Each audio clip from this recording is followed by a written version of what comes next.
sommes pas trop concernés, mais au temps de l'apôtre Paul, on ne parlait pas trop de la bête, on ne parlait pas trop du faux prophète, puisque l'apôtre Jean n'avait pas encore été fait prisonnier dans l'île de Patmos, donc il n'avait pas reçu l'Apocalypse. Mais c'est quand même lui qui déjà avait reçu du Seigneur avant même d'être projeté dans les visions de la fin des temps ou de la fin du monde, avait vu donc cet antéchrist, puisqu'il en parle dans la première épître de Jean, quand il dira il y a plusieurs antéchrists au milieu de nous et qui sont sortis du milieu de nous. Donc Jean avait déjà été profondément secoué par cette puissante révélation, puisque, à part l'apôtre Paul, mais qui nous en parle que dans un seul chapitre, c'est dans Thessaloniciens, mais c'est quand même l'apôtre Jean qui, vraiment, le Seigneur l'a éclairé. Mais cette affaire était très grave à l'époque, parce que pour eux, l'Antichrist, il était déjà là, puisque l'apôtre Jean dit qu'il est là, qu'il était au milieu même de nous, qu'il était même rentré dans l'Église, puisqu'ils sont sortis, c'est qu'ils étaient rentrés, mais ils sont sortis parce qu'il y avait une telle puissance, une telle onction du Saint-Esprit à l'époque dans les églises, puisque c'était en plein réveil, ce réveil qui allait se répandre dans le monde entier, qui nous a atteints, à nous aussi, dans notre vie. Hein?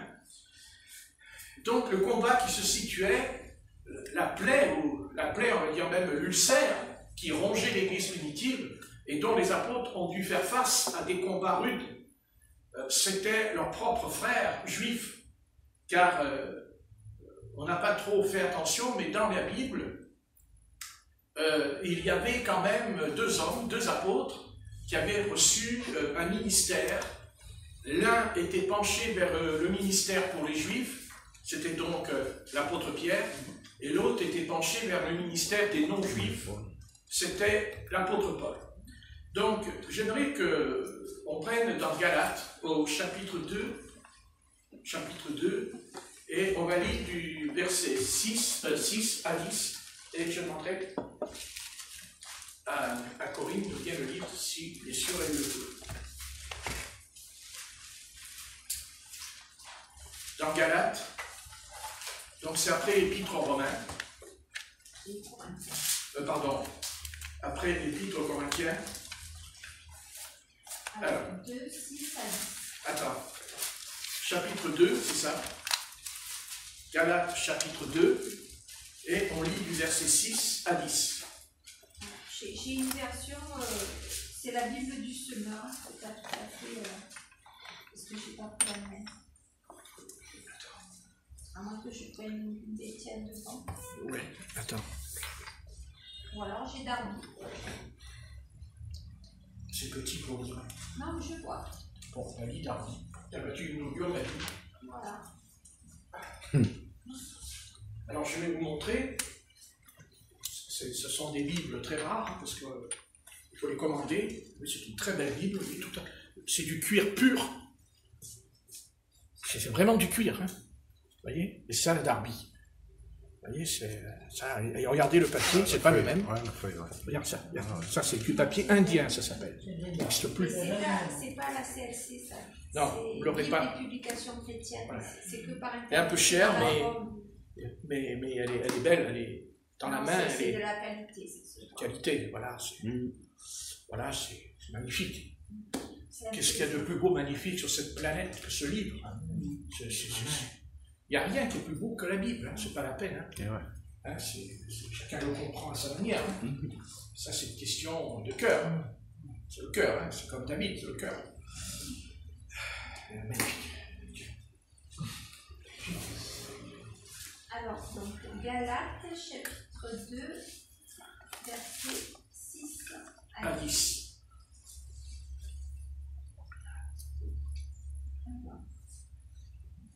Or, de ceux qui étaient considérés comme étant quelque chose, quels qu'ils aient pu être, cela ne m'importe en rien. Dieu n'a point égard à l'apparence de l'homme. À moi, certes, ceux qui étaient considérés n'ont communiqué rien de plus. mais au contraire, ayant vu que l'évangile de l'incirconcision m'a été confié, comme celui de la circoncision l'a été à Pierre, car celui qui a opéré en Pierre pour l'apostolat de la circoncision a opéré en moi aussi envers les nations, et ayant reconnu la grâce qui m'a été donnée, Jacques et Céphas et Jean, qui étaient considérés comme étant des colonnes, me donnèrent, à moi et à Barnabas, la main d'association, afin que nous allassions vers les nations, et eux vers la circoncision, voulant seulement que nous nous souviensions des pauvres, ce qu'aussi je me suis appliqué à faire. Amen. Amen.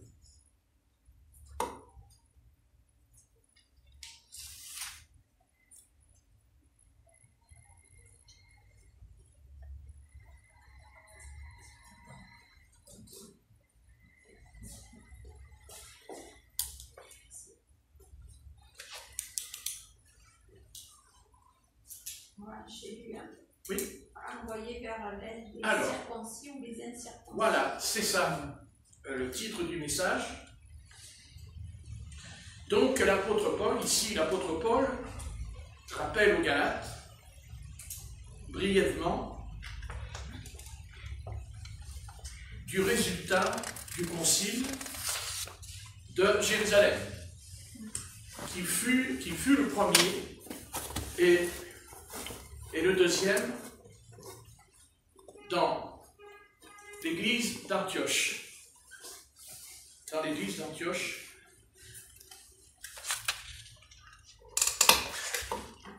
dans Acte 15, pas 13, 15. C'est le premier concile qui était lié à ce problème, qui était vraiment lié à ce problème.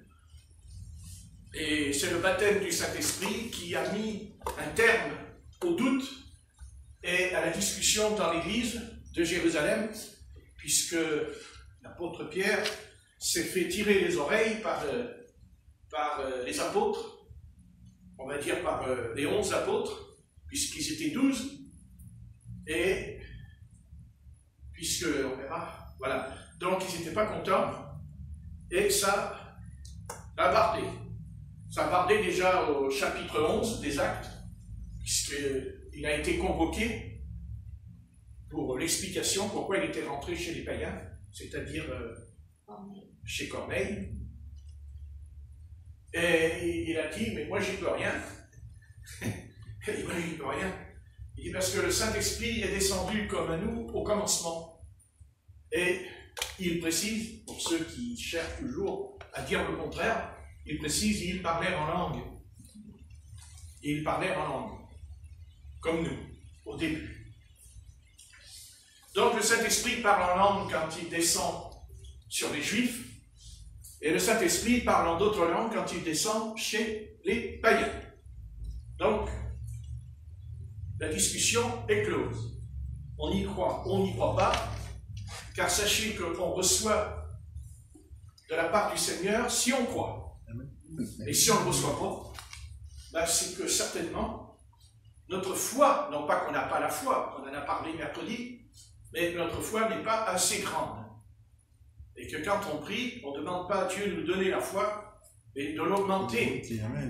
Donc Dieu veut augmenter notre foi, mais il faut lui demander. Tous les jours. Tous les jours, il faut dire, Seigneur, augmente ma foi. C'est une prière qu'on doit faire tous les jours. Parce que c'est le Seigneur qui l'a dit de la faire. Il a dit, demandez, priez, afin que votre foi augmente. Car tout repose sur la foi. C'est le fondement, c'est la foi. Sans la foi, il n'y aurait jamais eu Abraham, il n'y aurait jamais eu Israël, et il n'y aurait jamais eu, nous aussi, sauvés. Nous sommes sauvés par la foi. Par la foi. Non pas par les œuvres, par la foi. Donc, l'apôtre Paul rappelle aux Galates, puisque les Galates, c'est l'apôtre Paul qui a fondé l'église de Galate. Il en a fondé plusieurs en Galatie. On ne sait pas trop si c'était une province romaine. D'après Acte 16, il semblerait que c'était une province une province de l'Asie mineure, mais certains pensent que c'était aussi une province gauloise, que c'était des Gaulois. Mais on n'a pas de preuves archéologiques sauf pour une province romaine, d'après l'apôtre Paul qui parle dans Acte 16, qu'il a visité justement la Galatie, qui s'appelle à l'époque l'Asie mineure. Mais c'est pas ça mon propos. Mon propos, c'est que l'apôtre Paul rappelle brièvement du résultat du concile de Jérusalem, qui fut le premier et le deuxième dans l'église d'Antioche, dans Acte 15. Bien. Nous trouvons dans les détails de ce concile, donc qui se trouve dans Acte 15, on va le lire, et versets 6 à 7 maintenant, pour que je montre que le gros problème était un problème encore plus profond qui était lié à la circoncision, puisque le problème juif était un problème de circoncision qui était apporté non pas par des non-juifs dans le sens que, je ne parle pas des juifs de la loi, mais qui étaient des juifs convertis à Jésus-Christ, et que l'apôtre Paul qualifiera de faux frères. Il dira, des faux frères se sont glissés parmi nous afin de nous assujettir, nous enlever la liberté de Christ, qu'on était sauvés, que si on était circoncis, on dit aux païens qu'ils pouvaient être sauvés, mais il fallait qu'ils se fassent circoncis. Et l'apôtre Paul va mettre beaucoup d'acharnement, et ça lui coûtera d'ailleurs beaucoup, puisque c'est comme ça que le peuple d'Israël l'a vraiment flanqué dehors, ils l'ont foutu dehors, sont débarrassés de lui, parce que s'il avait été d'accord avec eux, toutes les portes lui auraient été ouvertes dans les synagogues. Toutes les portes. Et ils n'étaient pas d'accord. Nous, on n'est pas trop concernés dans ce siècle, mais à l'époque de l'apôtre Paul, c'était quelque chose de terrible dans l'Église, parce que c'était terrible dans l'Église, le combat était terrible. Et d'ailleurs, il faut comprendre, si on vous dit si tu n'es pas circoncis, tu n'es pas sauvé, les païens, eux, qui n'avaient pas la connaissance de la loi, ne connaissaient pas la Torah, ben, comme ils se sont convertis au Christ, ils ont cru aussi dans Jésus en même temps, comme c'était des Juifs, le peuple d'Israël, ils avaient confiance. Ils disaient, c'est le peuple de Dieu, il faut se faire circoncire. Et l'apôtre Paul était contre, bien qu'il a circoncis Timothée, car il a fait circoncire Timothée, non pas à cause de la loi, mais parce qu'il ne voulait pas qu'il soit jeté en prison par ses frères. Il l'aurait mis en prison.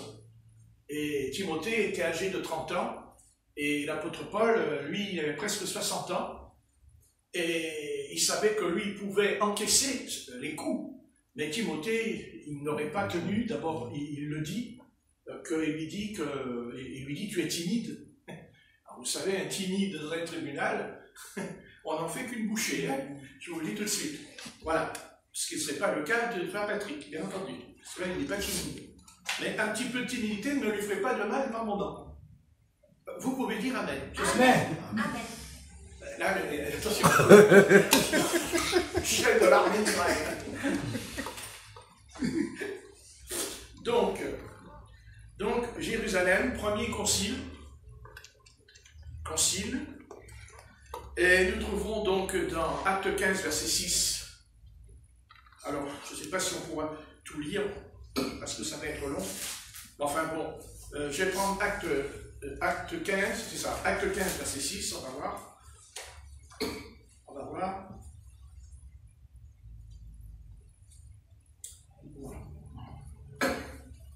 Bon, je vais le lire.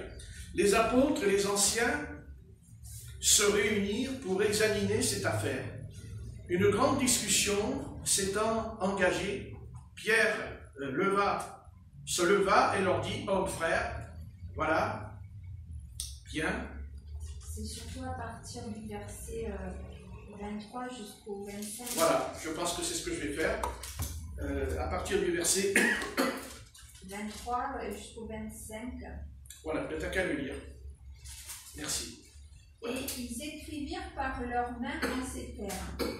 Les apôtres et les anciens et les frères, aux frères d'entre les nations qui sont à Antioche et en Syrie et en Cilicie, Salut.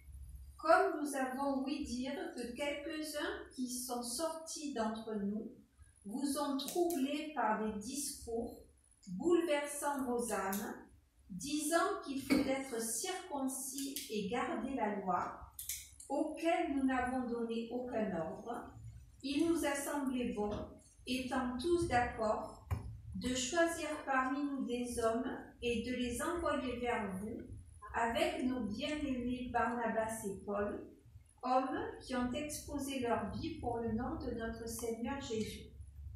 Nous avons donc envoyé Judas et Silas, qui vous annonceront de bouche les mêmes choses. Car il a semblé bon au Saint-Esprit et à nous de ne mettre sur vous aucun autre fardeau que ces choses-ci qui sont nécessaires. Qu'on s'abstienne des choses sacrifiées aux idoles, et du sang, et de ce qui est étouffé, et de la fornication. Si vous vous gardez de ces choses, vous ferez bien. Portez-vous bien. Amen. Voilà. Donc,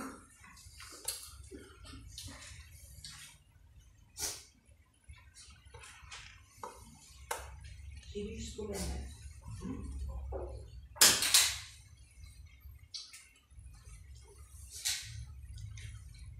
Donc vous avez vu qu'il est parlé de la circoncision dans le passage, car il dit, ils les chargèrent d'une lettre ainsi conçue, les apôtres, les anciens, les frères, aux frères d'entre les païens, qui sont à Antioche, en Syrie et en Cilicie, salut. Ayant appris que quelques hommes partis de chez nous et auxquels nous n'avions donné aucun ordre, vous ont troublés par leur discours et ébranlé vos âmes. Nous avons à propos appris nous être réunis tous ensemble, de choisir des délégués, voilà, ces hommes qui ont exposé leur vie, voilà. Nous avons donc envoyé là, alors, c'est pas ça. Car il parut. Bon, Non, verset 24, c'est là qu'il parle de la circoncision. Alors, verset 24. Il dit, ayant appris que quelques hommes partis de chez nous et auxquels nous étions donné aucun ordre, vous ont troublés par leur discours, non, et ébranlé vos âmes. ah ouais, il dit 10 ans qu'il faut être circoncis et garder la loi, auquel nous n'avons donné aucun ordre.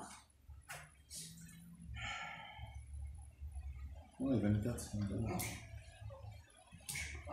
Mais ça dépend des livres. Non, moi je ne l'ai pas non plus. Moi j'ai lu Je 24. ne l'ai pas non plus, c'est bon. C'est la fin du 24. 910. Voilà, ça dépend des traductions. Mais sinon, tu as le verset 5 qui le dit. D'accord. Acte 15, Je crois que je vois 5. ça dans l'équipe là. C'est grave ça. Alors, Acte 15, 5, et il le dit. d'accord. Et quelques-uns de la secte des pharisiens qui avaient cru s'élevèrent, disant qu'il faut les circoncire et leur enjoindre de garder la loi de Moïse. Voilà, je vais faire ça. D'accord, ok. Verset 5, vous voyez? Donc le combat, c'était vraiment la circoncision. Et puis on a vu que des hommes étaient partis, ils allaient dans les églises, et plus tard, on apprendra, 20 ans plus tard, parce que c'est 20 ans plus tard, qu'on apprendra que Paul a envoyé des lettres à l'église de Galate, puisque l'apôtre Paul exposera justement ces hommes qui ont falsifié l'évangile et qui ont apporté un autre évangile, et même un autre esprit, et même un autre Jésus. N'est-ce pas? Un autre Jésus. Donc, nous voyons, nous trouvons tous les détails de ce concile dans Acte 15, donc on a lu 15 verset 5 là. Il y a le verset 1 aussi. Ouais.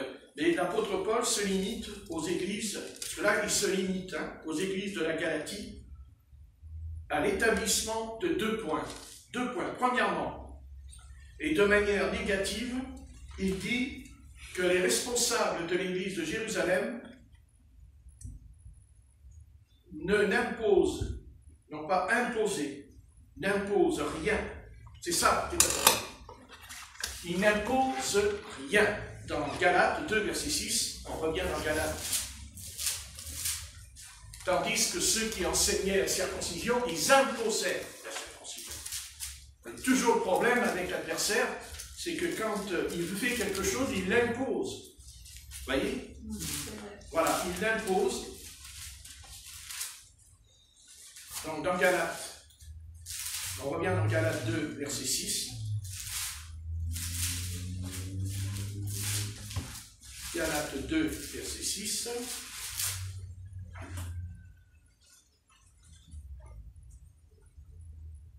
Voilà, il dit, ceux qui sont les plus considérés, quels qu'ils aient été jadis, cela n'importe pas. Dieu ne fait point de favoritisme. Ceux qui sont les plus considérés n'imposèrent rien. Voilà, ils n'ont pas imposé. Et même à l'apôtre Paul, ils ne lui ont pas imposé, car au verset 7, il dit, au contraire, voyant que l'évangile m'avait été confié pour les incirconcis, comme à Pierre, pour les circoncis. Car celui qui a fait de Pierre l'apôtre des circoncis, a aussi fait de moi l'apôtre des païens. Vous voyez, l'apôtre. Voilà. Et ayant reconnu la grâce qui m'avait été accordée, Jacques, Cépha et Jean, qui sont regardés comme des colonnes de donnèrent à moi et à Barnabas la mainte association, afin que nous allions, nous, vers les païens, et eux vers les circoncis. Ils nous recommandèrent seulement de nous souvenir des pauvres, ce que j'ai eu besoin de faire. Donc, il y a bien là deux ministères, les deux apôtres, mais il n'y a pas que l'apôtre Pierre et que l'apôtre Paul, puisqu'il dit les autres apôtres, et il les nomme, car il dit, ayant reconnu la grâce qui m'a été accordée, il dit Jacques, Cépha, c'est-à-dire Pierre, et Jean, qui sont regardés comme des colonnes, me donnèrent à moi, comme des colonnes. Donc, pour que l'Église ne puisse pas sombrer, le Seigneur bâtit son Église, mais il a établi dans l'Église des colonnes. Des colonnes qui est l'appui de la vérité. La vérité, c'est la colonne, c'est, on va dire, la colonne vertébrale de l'Église, c'est la vérité. Amen. La vérité. Tout ce qui n'est pas la vérité est un mensonge. C'est un mensonge. Et la parole est la vérité. La parole, l'écriture est la vérité. Et c'est pour ça qu'il faut l'étudier.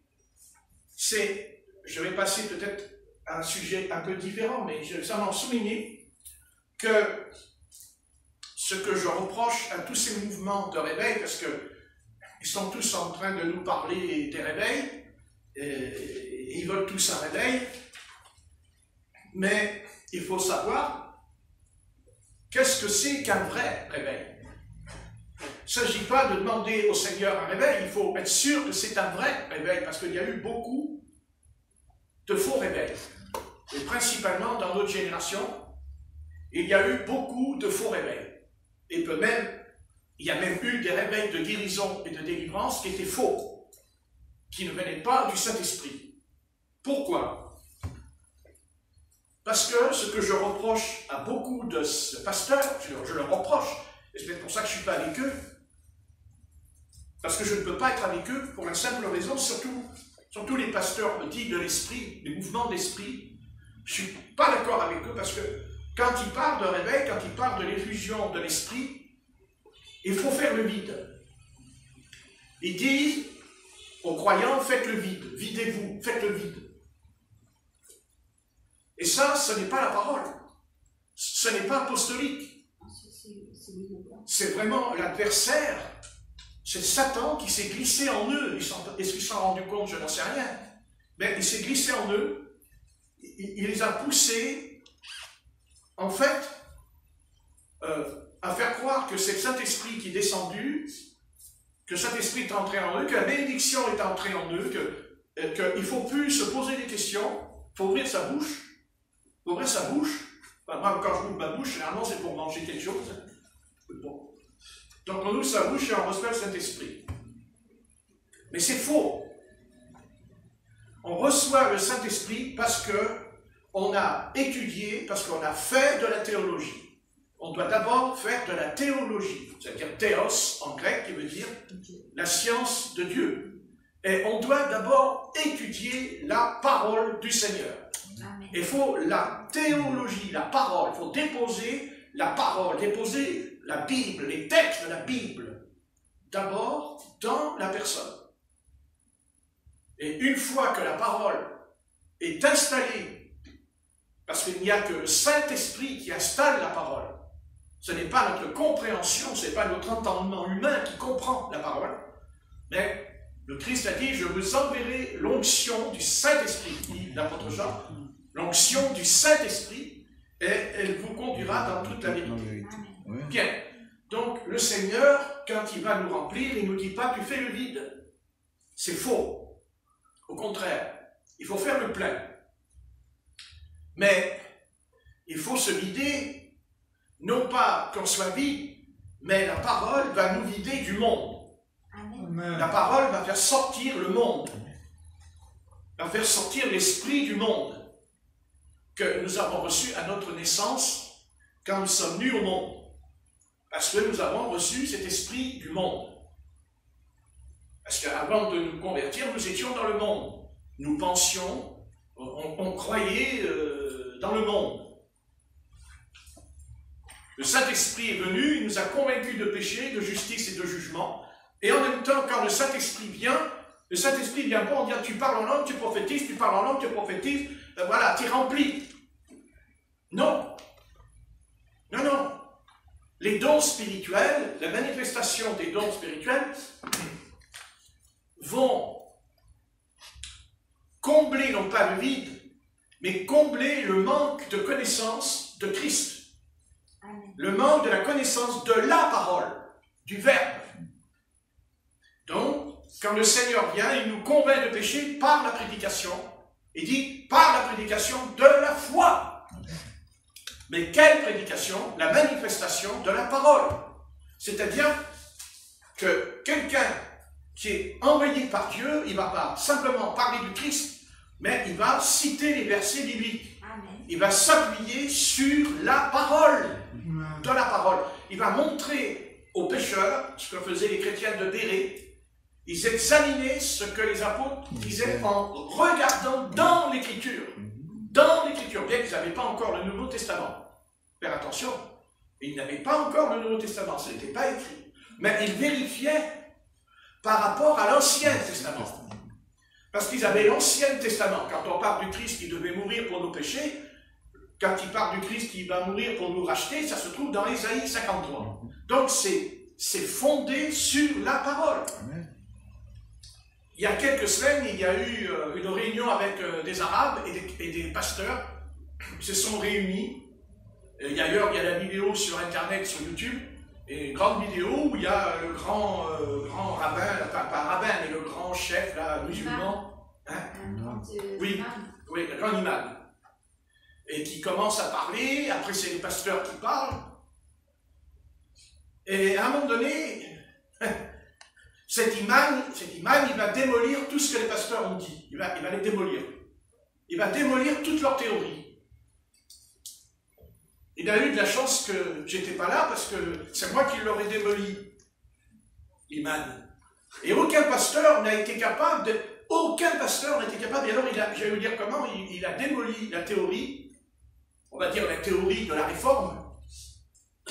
Il a dit, puisqu'on sait tous, que la grande discussion qui a eu lieu dans ce concile entre les pasteurs et il y avait beaucoup d'Arabes, beaucoup de chrétiens, ils étaient ensemble dans l'auditoire, ils écoutaient les deux parties. Alors, bien sûr, au départ, les pasteurs lançaient de la pommade à l'imam, oui, nous reconnaissons que c'est notre frère, tout ça, c'est ça. C'est ça. Je vais reconnaître que l'imam arabe, c'est mon frère. Bah ouais. Moi, l'apôtre Jean, il n'a pas dit ça. L'apôtre Jean, il a dit que celui qui n'apporte pas le Père et le Fils est un antéchrist. Alors, il faudrait savoir que maintenant, il faut lécher les pieds de l'antéchrist dans la réunion. Et je n'étais pas content. J'ai dit heureusement que ma télé est protégée par le Seigneur, parce que j'ai vraiment un coup. Enfin, je ne sais pas si elle est protégée, pour moi. C'est une autre étude biblique. Alors, donc, il a sorti la théorie, il a tout démoli en disant, puisque les pasteurs ont prêché comme quoi Jésus-Christ était Dieu. Jésus-Christ est Dieu, ce qui est vrai. Jésus-Christ est Dieu. Mais l'imam, il a dit, oui, mais non, il ne peut pas être Dieu, parce que Jésus ne l'a jamais dit. Et c'est vrai. Il dit, je suis fils de Dieu. Oui, mais il n'a jamais dit, je suis Dieu. Et lui, il a sorti ça, et pendant 20 minutes, il va les démolir. Tout ce qu'ils ont dit va être démoli par cette théorie qui est... Que lui, il n'est pas idiot, l'imam. Il a dit, si je dis une bêtise qui n'est pas dans la Bible, ils vont me rentrer dedans. Donc, il a cité la Bible, seulement voilà, il n'y a aucun pasteur. C'est dommage qu'il n'y avait pas le pasteur Patrick de l'église de Marseille, parce que je lui aurais dit une minute, j'aurais dit, mon pote, j'aurais dit, mon pote, tu te mets le doigt dans l'œil parce que tu vois, Jésus l'a dit qu'il était Dieu.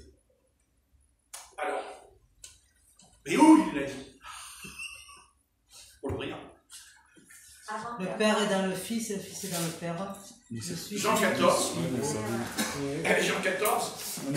Et là, il n'y a aucun doute. Eh bien, les pasteurs n'ont pas été capables de montrer ce passage. Ils n'ont pas pu. Et je vous dirai pourquoi. Jean 14. Voilà. Jean chapitre 14. Et il nous est dit.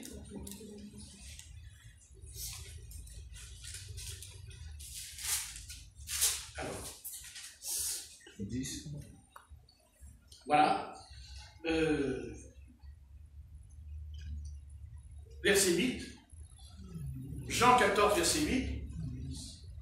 Philippe lui dit, Seigneur, montre-nous le Père, et cela nous suffit. Jésus lui dit, il y a si longtemps que je suis avec vous, et tu ne m'as pas connu, Philippe. Celui qui m'a vu a vu le Père. Et comment dis-tu, montre-nous le Père? Donc s'il a dit que en voyant le Fils, on voit le Père, c'est que le Fils est Dieu. Ouais. Puisque le Père Céleste, ça ne peut pas être autre chose que le Seigneur, le Créateur. Donc, celui qui m'a vu a vu le Père. Comment dis-tu, montre-nous le Père? Ne crois-tu pas que je suis dans le Père et que le Père est en moi? Les paroles que je vous dis, je ne le dis pas de moi-même, et le Père qui demeure en moi, c'est lui qui fait les œuvres. Le Père qui demeure en moi. Ils n'ont pas pu répondre, je vais vous dire pourquoi. Parce qu'ils étaient coincés par la Trinité. Voilà ce qui les coince, c'est la Trinité. Ils ne pouvaient pas répondre, puisque automatiquement, ils plongeaient dans une erreur dont les Arabes les auraient démolis en quelques minutes, et les Juifs aussi, entre parenthèses, c'est qu'ils auraient démoli, car jamais le Juif et les Arabes ne croiront à un Dieu en trois personnes. Jamais. Jamais. Et d'abord parce que l'Ancien Testament ne nous a jamais parlé qu'il y a trois personnes dans la divinité. Il n'y a aucun prophète, il n'y a pas un seul prophète hébreu, même quand il prie, il parle de ça. Même pas Élie, même pas Moïse. Déjà, la Trinité, elle est démolie simplement par une réponse que l'Éternel a donnée à Moïse dans le Sinaï, dans le buisson ardent. Quand il lui a dit, quel est ton nom? Et l'Éternel dit à Moïse, je suis celui qui suis. Ça ne fait pas trois personnes. Hein. Je suis désolé pour ça, mais ça... Non, ça fait une personne. Une personne. La discussion c'est Dieu qui veut dire Elohim, qui semble être au pluriel, puisqu'il y a le pluriel. J'ai jamais dit qu'il n'y a pas de pluriel. Ils ne m'auront pas, ils veulent m'avoir. Ils ne m'auront pas parce qu'il y a le pluriel. Et j'ai jamais dit qu'il n'y a pas de pluriel. Mais le pluriel, c'est pas 3 personnes, c'est Elohim qui a dit faisons l'homme, il a brutalement là, avec le secours de la parole. C'est-à-dire le Fils qui est le Verbe, qui est dans le Père. Quand le Père, il parle. Amen. C'est pas l'ange Gabriel, ce n'est pas l'ange Michael qui parle, qui dit que la lumière soit, la lumière fut. C'est le Père, mais la parole qui est dans le Père, comme ma voix en ce moment. Quand je parle, c'est Patrick, mais il y a ma voix qui parle. C'est toujours la même personne, ça n'est pas un autre, c'est ma voix. Et la voix, la parole est descendue sur la terre, car Jésus dira, moi je suis d'en haut, vous êtes en bas. Je suis descendu. Mais qu'est-ce qui est descendu? Le Père, c'est-à-dire tout seul? Non. Non, le Père est dans les cieux, puisque Jésus prie le Père quand il est sur la terre, et dit Père, tu es dans les cieux. Mais le Père était dans les cieux, mais en même temps, il était dans le Fils. Pourquoi pas? Puisqu'il dit, il remplit tout. Amen. Amen. Et oui, il remplit, c'est ça, il remplit tout. Et en fait, le doute, le contraire de la foi, c'est de enfermer Dieu dans une boîte de conserve. C'est d'enfermer Dieu. Parce que Satan, c'est quelqu'un qui enferme les âmes dans une prison. Et en enfermant la divinité, il enferme en même temps les théologiens. C'est-à-dire qu'il les enferme dans un dogme. Un dogme romain. C'est un dogme de Rome. Car la doctrine de la Trinité est apparue qu'au concile de Nicée, en 325 de notre ère. Jamais il n'est parlé, presque pendant 3 siècles, jamais il n'est parlé, jamais, même les prêtres n'ont jamais parlé de 3 personnes dans la divinité. Jamais. C'est Rome. C'est ce qu'on appelle l'Église romaine, qui est bâtie sur un empire, pas n'importe quel empire. Pas sur l'empire grec, pas sur l'empire babylonien, pas sur l'empire perse, mais sous l'empire romain, Rome, qui est la statue que Daniel expliquera à Nebuchadnezzar, puisqu'il a rêvé de la statue, mais il ne s'en rappelle pas. Voilà, et après on se plaint des chrétiens.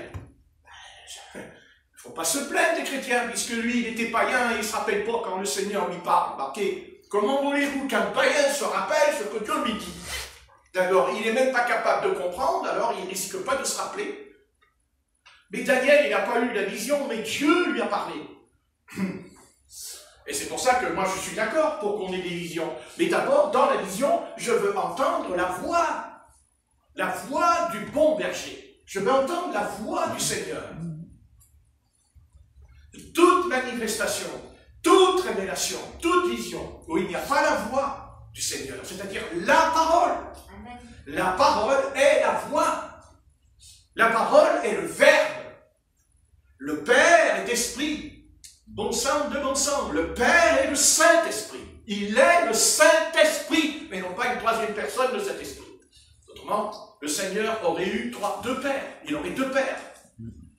Le Seigneur ne peut pas avoir 2 pères célestes, il n'en a qu'un. Et la parole est devenue chair, est devenue homme. Mais il dit, au commencement était la parole. Mais il dit, la parole était avec Dieu et la parole était Dieu. Amen. Amen. Était Dieu. Seulement, l'Antichrist est venu, il est venu par l'Empire romain. Et c'est pour ça que Là, il y a un antéchrist qui va venir, ce sera le dernier. Et bien sûr, cet antéchrist qui va venir, c'est pas le prophète, c'est la bête. La bête, c'est-à-dire un homme politique. Car on mélange les deux. Et il ne faut pas commettre cette erreur. L'antichrist, c'est un homme politique qui va venir, un chef d'État européen, qui va être secouru, aidé, fortifié par le faux prophète, qui est l'Église de Rome, c'est-à-dire son chef, au Vatican, le pape. Donc il y a un pape qui va venir, et ce pape qui va venir va donner à l'antichrist un très grand pouvoir.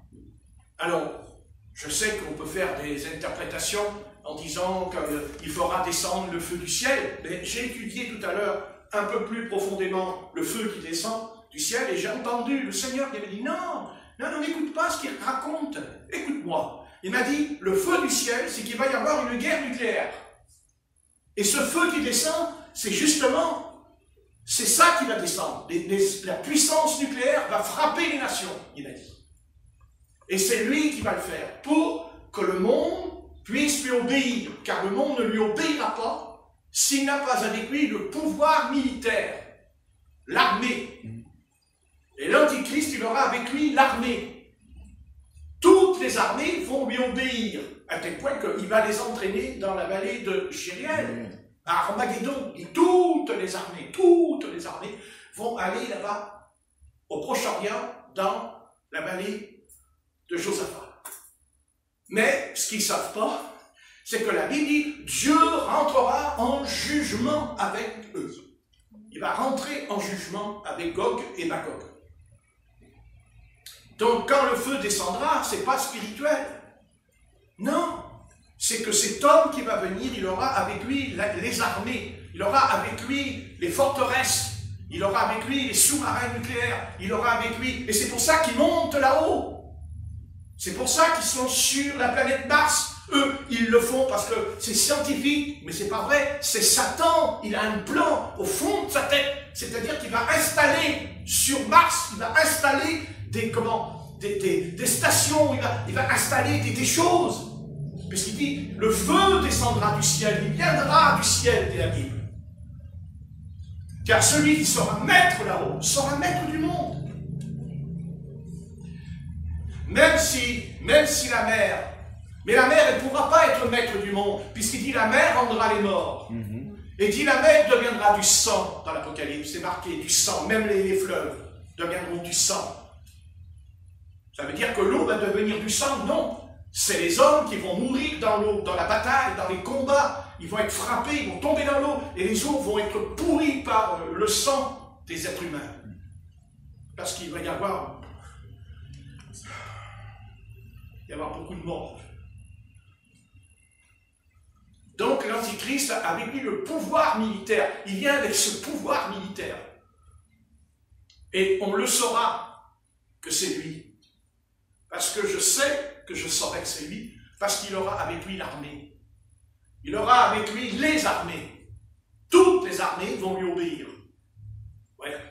Et le faux prophète, lui, il va s'occuper de l'Église. C'est-à-dire de la foule, c'est-à-dire de nous. Ce feu, cette guerre ne pourra pas venir tant que nous serons là. Tant que nous serons sur cette planète, Satan ne pourra pas déclencher cette guerre nucléaire. Il ne peut pas. Parce qu'il n'y a personne qui va survivre à ce qui va venir. Savez-vous qu'une seule centrale nucléaire qui risque de craquer va contaminer un pays pendant 100 ans, pendant un siècle.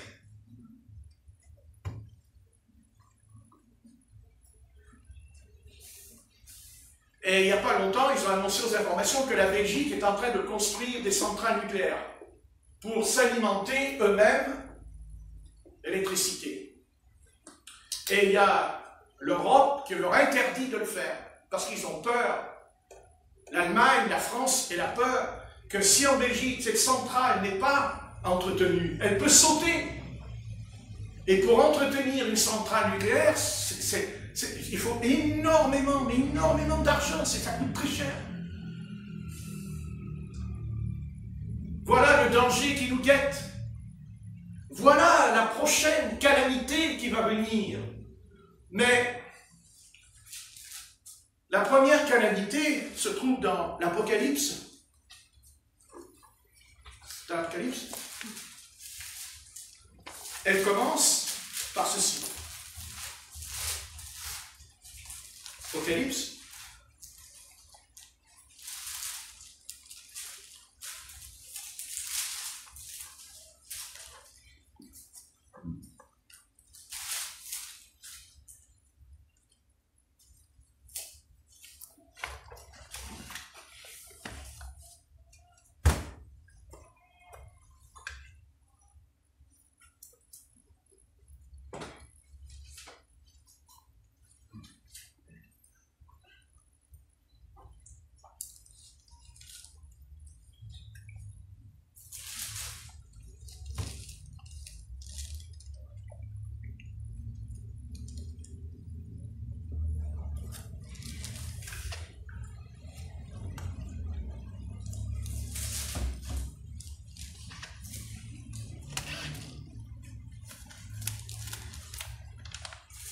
Je cherche les 7 coupes. Les 7 coupes, c'est le chapitre 17. Non, 16. Voilà. Non, Apocalypse 16. Voilà, on va le lire. Vous allez voir un petit peu le programme qui nous attend.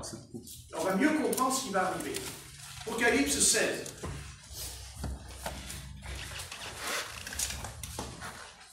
Verset 1. Apocalypse 16, verset 1. Et j'entendis une voix forte qui venait du temple et qui disait aux 7 anges, allez et versez sur la terre les 7 coupes de la colère de Dieu. La première alla et il versa sa coupe sur la terre et un ulcère malin et douloureux frappa les hommes qui avaient la marque de la bête et qui adoraient son image. Bien, vous dites la marque de la bête, son image. Vous dites au fond de vous, mais ça, c'est pas encore arrivé. Faux! Faux! L'image, la bête qu'on adore, c'est le pape. Si c'est le pape, il y a des millions d'êtres humains qui adorent le pape. Et ils en ont même fait une image, puisqu'il y en a qui la portent sur eux, et ils adorent cet homme. Ils disent c'est le Saint-Père, c'est le très Saint-Père. Et si, il l'embrasse et tout. On ne fait pas attention, nous on pense toujours que c'est dans le futur. On est toujours dans le futur, il va nous arriver ceci, il va nous arriver cela, mais ce que Satan veut pas nous montrer, c'est que c'est déjà arrivé. Ce que Satan veut nous empêcher de comprendre, c'est que cette chose, elle est là, sous nos yeux. Même à la télévision, quand vous regardez, là en ce moment il s'est calmé, mais rappelez-vous quand il prenait l'avion, il descend de l'avion, on met un tapis de pourpre, c'est écrit, Apocalypse 17, pourpre, tapis de pourpre, écarlate. C'est ça la vérité. Donc, il faut arrêter de penser, de croire que l'Antéchrist, il n'est pas sur la terre. L'Antéchrist, il est sur la terre. Il se reproduit par les empereurs du Vatican. L'esprit, il rentre, l'empereur meurt, mais un autre empereur monte sur le trône du Vatican, c'est-à-dire le trône de Satan. Voilà la chose. Jusqu'au dernier, qui sera détruit par qui? Qui sera détruit par la politique, parce qu'on verra que c'est la politique qui détruira l'Église de Rome. En fait, je vais même vous dire quelque chose. C'est la politique qui détruira l'Antéchrist. Il le détruira. C'est-à-dire qu'il se retournera contre elle pour détruire Babylone. C'est-à-dire la grande Babylone, qui est l'Église catholique romaine. Au début, il se servira d'elle il va se servir d'elle, il va l'utiliser,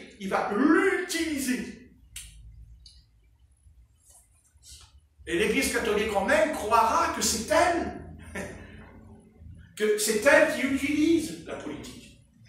C'est ce qu'elle pense, elle l'a toujours pensé, car l'Église catholique romaine, d'abord, est-ce que l'Église doit faire de la politique?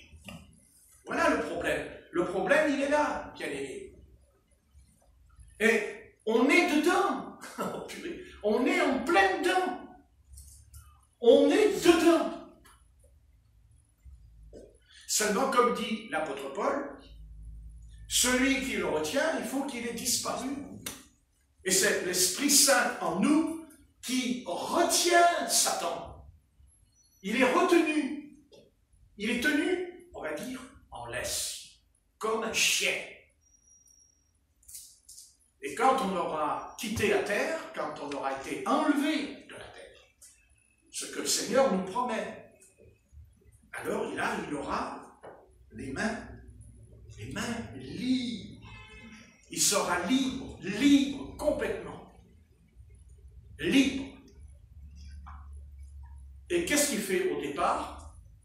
Il dit qu'il frappe la terre, la première coupe, elle frappe la terre par un ulcère. Et qui vous dit que ce n'est pas la pandémie qui vient en ce moment? Qui vous dit que la pandémie qui est sur la terre en ce moment n'est pas justement ça qui commence par cet ulcère? Donc ça veut dire qu'ils ne sont pas sortis de l'auberge. Et ils le savent qu'ils ne sont pas sortis de l'auberge. Ils le savent puisqu'ils disent qu'ils ne comprennent pas comment fonctionne et comment circule ce virus. Ils ne comprennent pas. Même le professeur Raoul, je l'ai entendu hier, il a dit, je reconnais que c'est la première fois que je ne comprends pas, il a dit, ce virus. Je ne le comprends pas. Pardon, il a dit, je ne le comprends pas, il a dit. Et c'est normal, si c'est une coupe qui a été versée, qu'est-ce qu'ils peuvent comprendre? Puisque c'est un jugement. Et dit, il y a eu une coupe qui est versée. Pourquoi il dit une coupe qui est versée? Parce que j'ai pensé à quoi? J'ai pensé, c'est comme si on oint quelqu'un. Samuel, quand il va oindre David, il prend sa corne d'huile et il verse l'huile sur la tête de David. Il est oint. Saül, il est oint. Comme Jéhu, il est oint. Et il va détruire toute la maison d'Akab. Donc, cette coupe, en fait, c'est pas, on pense que c'est une coupe, vous savez, une coupe que je prends et que je verse. Non, non, c'est plus que ça. C'est simplement une huile, non pas l'onction du Saint-Esprit, mais l'onction de Satan, qui est déversée sur la terre, qui d'ailleurs on le retrouve quand il dit, celui qui n'aura pas la marque de la bête. Le chiffre 666 est dit, ne pourra ni boire, ni manger, ni travailler. Ce n'est pas une question seulement de virus, c'est plus que ça. C'est loin. Loin de quoi? Loin de la pensée de cet âge. Loin de la pensée de ce siècle. Et Satan veut balancer toute la culture. Il veut détruire la culture pour la remplacer par une autre. L'Antichrist, il veut chasser cette culture. Il n'en veut pas. Il veut rétablir ce qu'il y avait au Moyen-Âge, la culture du Moyen-Âge, c'est-à-dire adorer la bête, adorer l'Antichrist, se prosterner, se soumettre à l'Empire romain qui viendra, parce que c'est l'Église catholique romaine, d'elle sortira le faux prophète, qui va venir au secours de l'Antichrist, car à lui tout seul, il ne pourra pas. Ce n'est pas l'Antichrist qui va séduire les nations. Non, c'est le faux prophète qui séduit. Un prophète séduit toujours. Elle l'a dit tout à l'heure, notre sœur Corinne. Elle l'a prié tout à l'heure. Elle a parlé, vous avez vu, des faux prophètes qui viennent sous le nom et tout. Elle n'a pas fait exprès. Mais c'est ça la Bible. C'est cette onction de séduction. L'Antichrist, il ne séduira pas. Pour voulez-vous que l'Antichrist, il séduit? L'Antichrist, il est méchant, il est mauvais, il est contre Christ. Il ne peut pas. La bête, il ne peut pas. Comment voulez-vous? L'Antéchrist, il ne va pas séduire. L'Antéchrist, il ne séduit pas. L'Antéchrist, c'est un dictateur. C'est un dictateur, comme Adolf Hitler. C'est un dictateur. C'est un terrible dictateur, Adolf Hitler. D'abord, il l'a dit dans Mein Kampf. Il a dit, qui a dit que Dieu n'est pas avec moi? Il a écrit. Vous n'avez pas lu cette phrase? Il disait qu'il était un prophète. Voilà, et bien sûr, il a écrit dans Mein Kampf, il a dit cette phrase. Qui a dit que Dieu n'est pas avec moi? Il a dit Adolf Hitler. Donc il croyait en Dieu. Il n'aurait pas dit cette phrase. Vous voyez ce que je veux dire? Et s'il n'y avait pas eu l'épouse du Seigneur Jésus sur la terre, il aurait gagné la guerre. Il aurait gagné. Parce qu'au départ, il allait gagner, ça se voyait. Il était vraiment puissant. À tel point qu'il s'est même attaqué à la Russie, à Gog, et que même au départ, il avait le dessus. Et puis après, c'était renversé, parce qu'il ne pouvait pas renverser la prophétie d'Ézéchiel 38. Il ne pouvait pas renverser l'oracle. Donc le prochain homme qui va venir, c'est un homme politique qui va venir. Ce n'est pas un homme politique qui sortira du continent des Américains, ni du continent chinois, ni du continent... non, il sortira de l'Europe. Bien aimé, c'est chez nous que ça va se passer. C'est à la frontière italienne. Et la France, la frontière, il y a une frontière. Et c'est pour ça que l'Église catholique romaine a toujours dit que la France était sa fille. La fille de Rome. La fille est née. La fille est née, merci, de Rome. La fille est née de Rome. Donc vous voyez, c'est pas fini toute cette histoire. Et sans compter la persécution contre la réforme qu'il y a eu en France. Ça a été terrible. Même sous Louis XIV, c'était terrible. Et c'est pas fini, parce qu'il dit que la bête est blessée, mais elle va guérir. Elle va guérir, parce que c'est l'Antéchrist qui va la guérir. Parce qu'il va venir avec la puissance de séduction. Et il aura besoin de l'armée.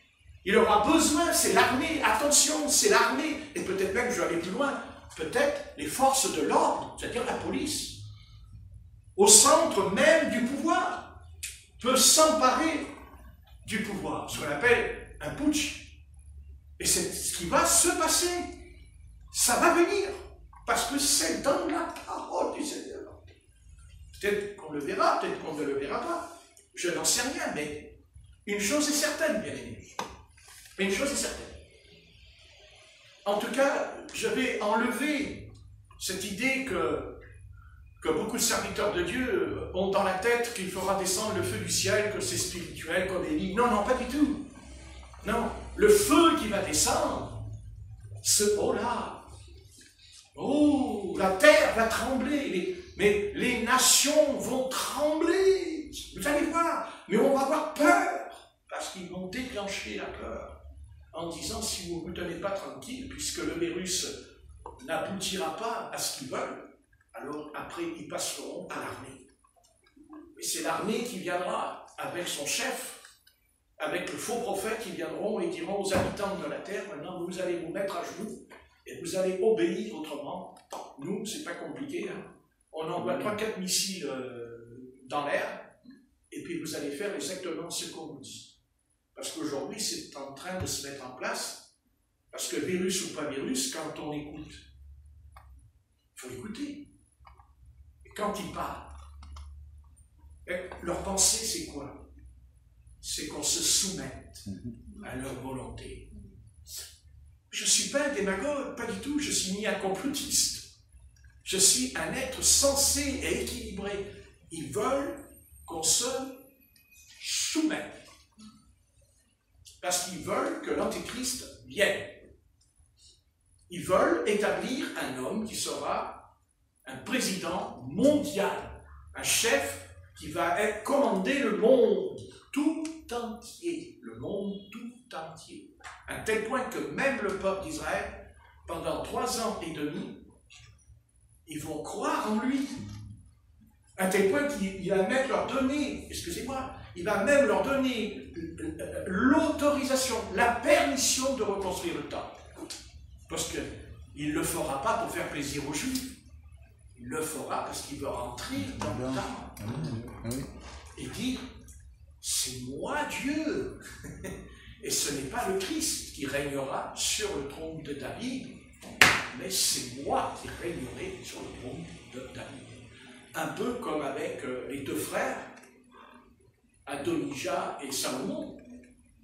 C'est Salomon qui devait monter sur le trône de David. Mais que fait son frère? Il monte sur le trône lui-même, tout seul, il va dans la forêt, vous lirez, il rassemble l'armée, il rassemble le sacrificateur, qui a été d'ailleurs, comment on dit, dissous, quoi. Hein. David, il a dit c'est fini pour toi. Ah oui, parce qu'il y a deux sacrificateurs à l'époque, il y a Abiatar et Shadok. Et il y en a un des deux qui va trafiquer, qui va suivre Adonijah. Et il y en a un qui restera fidèle à la maison de David.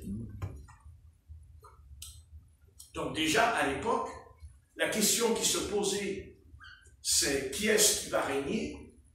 Qui est-ce qui va monter sur le trône? Et la bataille, d'ailleurs la bataille, elle a un nom, elle s'appelle Armageddon. Armageddon, la guerre d'Armageddon. Ce combat qui sera le point final pour Satan, puisqu'il sera enfermé pendant 1000 ans dans une prison, suite à cette guerre mondiale d'Armageddon. Mais Satan va tenter, il va tout faire pour dire c'est moi Dieu. Le problème, c'est pas de dire moi je vais commander le monde. Le monde, lui, il dit oui, d'accord, c'est un chef militaire, c'est quelqu'un qui va commander tous les armées, il va envoyer les bombes, les avions, les missiles, ça va partir là.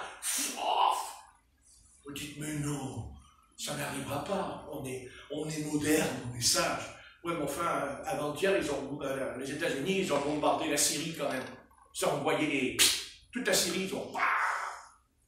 Donc, s'ils sont capables de bombarder la Syrie, pourquoi ils ne pourraient pas bombarder la France? Pourquoi? Sur quelle base? Puisqu'ils le font dans leur cœur. C'est parce que c'est Dieu qui ne le permet pas, pour l'instant. Mais dans leur cœur, ils le font. Si vraiment ils ne voulaient pas le faire, alors ils ne construiraient plus des armes nucléaires. Ils ne cherchaient pas à en faire encore des plus modernes et des plus puissantes, puisque c'est la course entre eux. Seulement ce que l'homme ne sait pas, ou ce que l'homme ne sait pas, c'est qu'il est un apprenti sorcier et qu'il joue avec le feu. Parce que vous savez, un enfant, tant qu'il n'est pas mûr, il joue avec la boîte d'allumettes. Et quand un enfant joue avec une boîte d'allumettes, qu'est-ce qu'il fait le gosse avec sa boîte d'allumettes? Il l'allume, il dit « Oh, c'est beau! Oh, maman, il y a la flamme, regarde !» Mais à un moment donné, il faut le feu à la maison. Parce qu'il a joué avec la boîte d'allumettes. Et aujourd'hui, il joue avec une boîte d'allumettes. Les armes nucléaires qu'ils ont entre leurs mains, c'est leur petit jouet entre les mains. Ça les amuse. Regarde, moi j'ai fait un avion, regarde, wow, il va détruire 2000 personnes. L'autre il vient et dit, oh regarde, moi j'ai fait un hélicoptère, wow, il va détruire 5000 personnes. L'autre il vient et dit, ouais, regarde, oh regarde, j'ai des fusées. À tel point que Poutine il a dit qu'il a créé 2 missiles, Satan 1 et Satan 2. Si on n'a pas compris à quoi servent les missiles, quand on marque Satan dessus, c'est qu'on sait d'où viendront les missiles quand ils vont décoller. Ils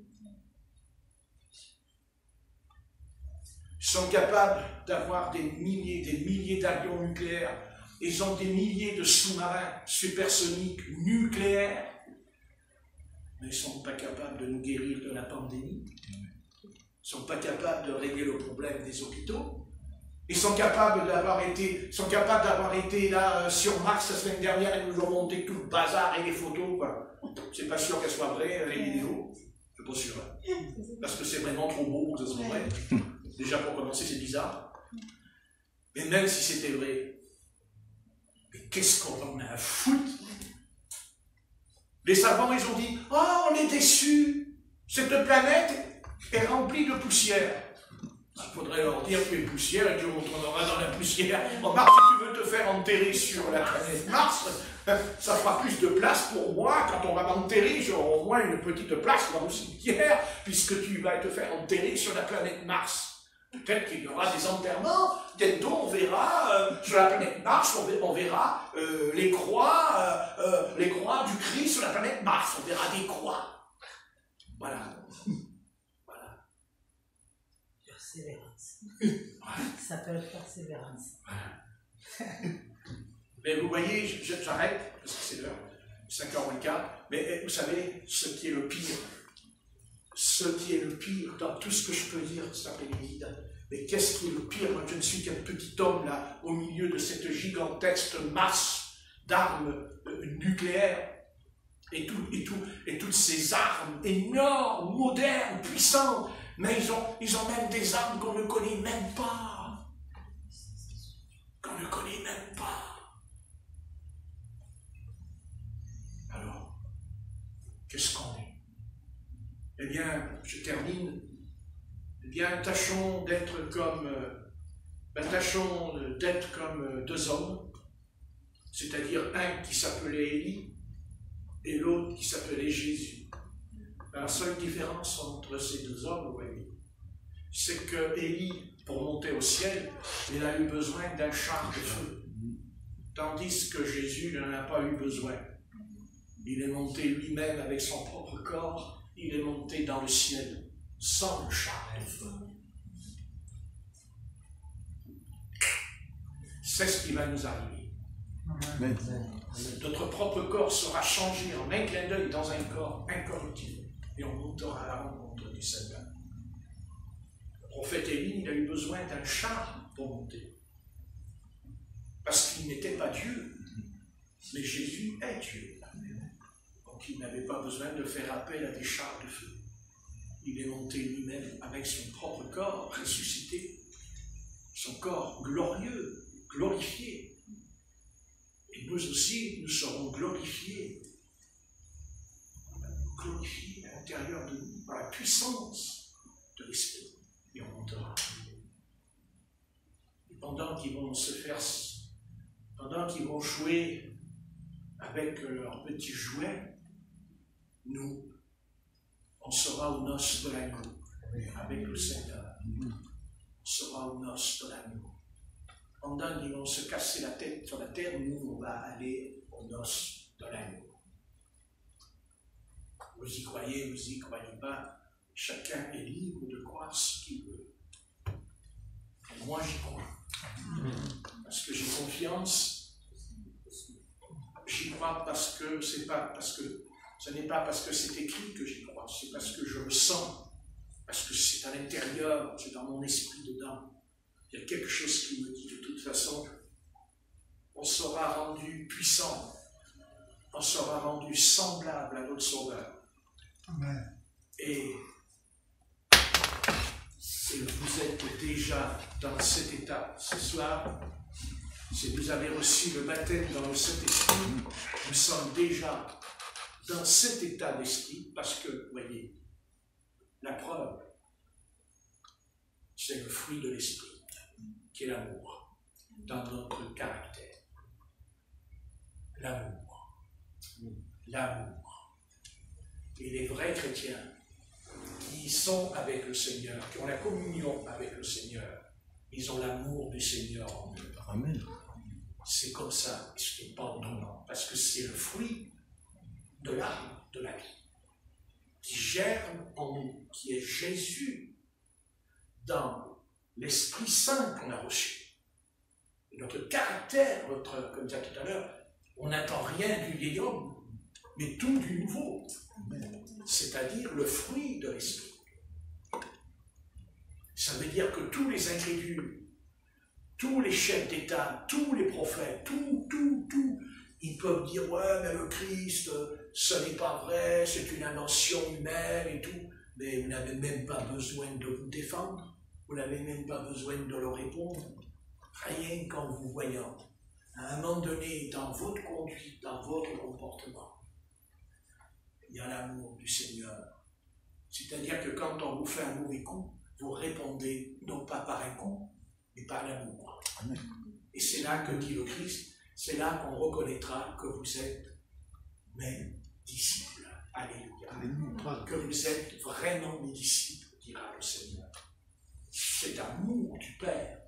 Car nous avons reçu l'amour du Père qui est en nous. Parce que son Fils est en nous par le baptême, par le Saint-Esprit. Il est en nous.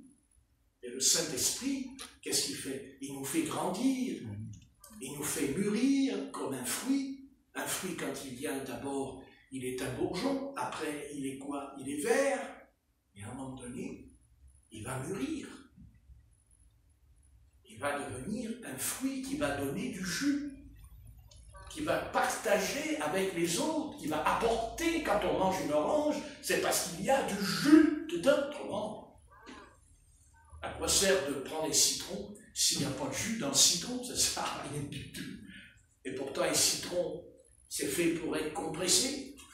Eh bien, c'est ce que fait. Nous sommes compressés. Nous sommes attaqués de toutes parts, même dans la maladie, même physiquement, nous sommes pressés. Mais le fruit, le jus, il va sortir. L'amour, la douceur, la sainteté, la pureté va sortir. On n'a pas besoin de dire, mais moi je suis chrétien, moi je suis converti, moi j'ai un ministère, on s'en fout. Ce qui compte, c'est le résultat que j'ai dans ma vie. Amen. Amen. Eh bien, Seigneur, nous te remercions et nous te rendons grâce parce que c'est vrai que tu as dit, on reconnaîtra l'arbre au fruit. Si l'arbre est bon, le fruit sera bon. Parce que, maître, tout ce que tu as créé est bon. Il n'y a pas un arbre que tu as créé où tu aurais dit, il n'est pas bon. Et si cet arbre n'est pas bon, alors tu vas le détruire. C'est ce que tu as fait quand tu allais rentrer et sortir de Jérusalem. L'apôtre Pierre a dit, regarde le figuier, il n'y a point de fruits. Le Christ a dit, je te maudis qu'il naisse de toi un fruit. Le lendemain, quand les apôtres sont sortis de Jérusalem, l'apôtre Pierre a dit, oh Seigneur, regarde le figuier. Il a séché. Pourtant, c'était un figuier. Il était comment? Il était vert et tout, il était en bonne santé, mais il n'avait pas de fruits. Alors, Seigneur, tu l'as maudit comme tu as maudit Satan, comme tu as maudit le péché, comme tu as maudit, Seigneur, le serpent, en disant tu ramperas. Eh bien, c'est pareil pour nous. Seigneur éternel, écoute ma voix, fais que moi, Patrick, je te prie, viens à mon secours. Ô Seigneur, fais que je porte du fruit et que je ne sois pas semblable à un figuier où il n'y a pas de fruit, il n'y aurait que l'arbre sans fruit. Alors tu l'as maudit, il a séché en un instant. Voilà, il en sera de même pour nous. Ce figuier qui représentait à l'époque Israël, c'est ce qui leur est arrivé.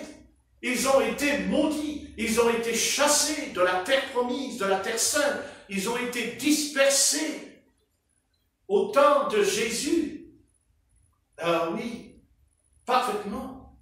Mais tu les as ramenés, pas simplement pour être un État moderne d'Israël, pas simplement pour dire nous sommes le peuple d'Israël, mais parce que tu attends d'eux qui portent du fruit, le fruit du commandement, qui a dit tu pourras manger tous les fruits des arbres du jardin, seul le fruit de la connaissance du bien et du mal, tu n'en mangeras pas, car tu mourras. Seigneur, merci. Merci pour tout. Merci pour le pain, pour l'eau, pour les vêtements. Merci pour la santé. Alléluia. Alléluia. Merci pour ta grâce. Merci pour ta miséricorde. Merci, Seigneur. Et si nous souffrons physiquement, Seigneur, c'est pas une question que c'est pas grave, mais ce qui est le pire, c'est de souffrir spirituellement, d'être privé de l'onction, d'être privé de communion, d'être privé de la puissance du Saint-Esprit, comme au temps de l'Église primitive.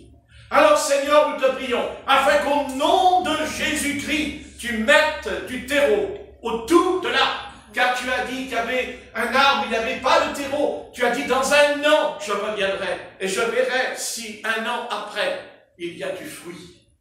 Seigneur, fais que nous ne portions pas du fruit, mais beaucoup de fruits. Amen. Car tu as dit, je veux que vous portiez beaucoup de fruits. Et c'est en cela qu'on reconnaîtra que vous êtes mes disciples. Alléluia. Maintenant, Seigneur, garde-nous fidèles jusqu'au bout. Nous sommes, Seigneur, dans un chemin. non pas pour marcher seulement, mais tu as dit, cours dans le stade, cours, cours, cours, va de l'avant. Ne regarde pas en arrière, car Jésus a dit lui-même, celui qui met la main à la charrue et qui regarde en arrière n'est pas propre au royaume de Dieu, n'est pas propre. Celui qui regarde en arrière. Alors, Seigneur, ne faisons pas comme la femme de Lot qui s'est retournée et qui est devenue une statue de sel. Fais que nous ne soyons pas une statue, que nous ne soyons pas un dogme ou un credo, mais que la vie de Christ, car le fruit de l'Esprit se manifeste en nous, parce qu'il y a la sanctification. Alléluia. Alléluia. La sainteté, c'est elle. La sainteté, qui est saint? Nous? Non. Non. Christ est saint. Alléluia. Et par grâce, nous avons reçu, par la grâce, nous avons reçu, oh, ce don merveilleux du Saint-Esprit. Oh, non pas seulement le Saint-Esprit, mais la puissance du Saint-Esprit, car c'est elle, la puissance, l'énergie, l'onction descendue du ciel. Elle vient en nous, sur nous. Elle nous guérit au nom de Jésus-Christ de toute maladie. Au nom de Jésus-Christ. Chasse tous les démons, les puissances sataniques par la puissance de Jésus de Nazareth. Mais il faut, Seigneur, l'onction du Saint-Esprit. Et l'onction se manifestera en nous à une seule condition, c'est qu'il y ait en nous le fruit de l'Esprit. Qu'il y ait en nous l'amour, alléluia, l'amour du Seigneur dans notre âme, car celui